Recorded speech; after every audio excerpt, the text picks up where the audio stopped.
ڕاگەیاندنی سەرکەوتنەکان و ئازادکردنی شاری مووسڵ و بەرزکردنەوەی ئاڵای عێراق لەلایەن سەرۆکوەزیری وڵاتەکەوە بەو مانایە نییە شەڕی داعش کۆتایی پێهاتووە.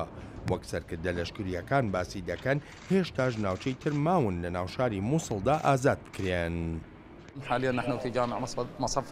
ئێستا ئێمە لەناو مزگەوتی مەسفە زەهەبین لە ناوچەی مەیدان نزیک 50 مەتر لە ڕووباری دژلەوە دوورین.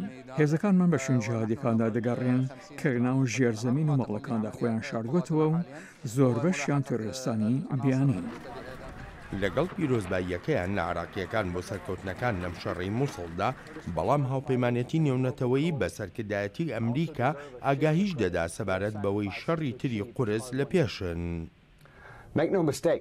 با تێگەشتنی هەڵە ڕوونەدات ئەم سەرکەوتنانە کۆتایی بە داعش ناهێنێت و هێشتا شەڕ قورس لە پێشمانە، بەڵام لە دەستدانی شاری مووسڵ وەک نێوەندێکی دەوڵەتی خلافەت گورزێکی کەمەرشکێنە بۆ داعش. هاوپەیمانەتی بەردەوام دەبێت لە پشتیوانیکردنی عێراق تا داعش بە تەواوەتی شکست دەهێنێت. هاوکاتی پێشڕەویەکانی هێزە ئاسایشی عێراقیەکان دابینکردنی ئاسایش و پارێزراوی خەڵکیش ئەرکێکی تری ئەم هێزانە دەبن، هەرچەندە سەرکردە لەشکریەکان نیگەرانیان هەیە. نخشى من وجود بعض الخلايا النائمة التي في حال انسحاب هذه القطاعات. ترس و نیگەرانیمان هەن لەسەر هەندێک لە خانە نووسوەکانی داعش کە جارێکی تر دەربکەونەوە کاتێک هێزەکانمان لەم ناوچانە دەکشێنەوە بەهۆی ئەرکی نوێەوە دژی داعش لە شوێنەکانی تر. زۆر دەشێت ئەم خانە نووسوانە لەم گەڕەکانی ناو مووسڵدا ئاژاوە و گێرە شێوینی دروست بکەنەوە.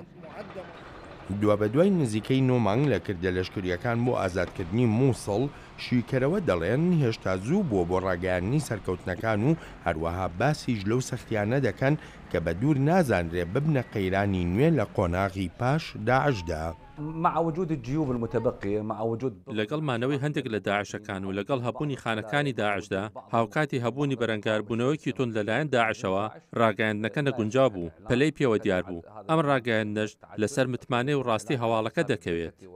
هناك تحدي متمثل في ئەو سەختیە لە قەیرانە سیاسیەکاندا دەبینرێتەوە، بە تایبەتیش لە پارێزگایکی وەک مووسڵدا. دەشێت ئەم دۆسیەش هەرە قورسترینیان بێت، بە تایبەتی کە داعش دەرهاویشتێکی قەیرانە سیاسیەکانە لە ناوچەکەدا. هەر بۆیە دەبێت ئەو کێشە سیاسیانە چارەسەر بکرێن لە پێناو سەقامگیریدا.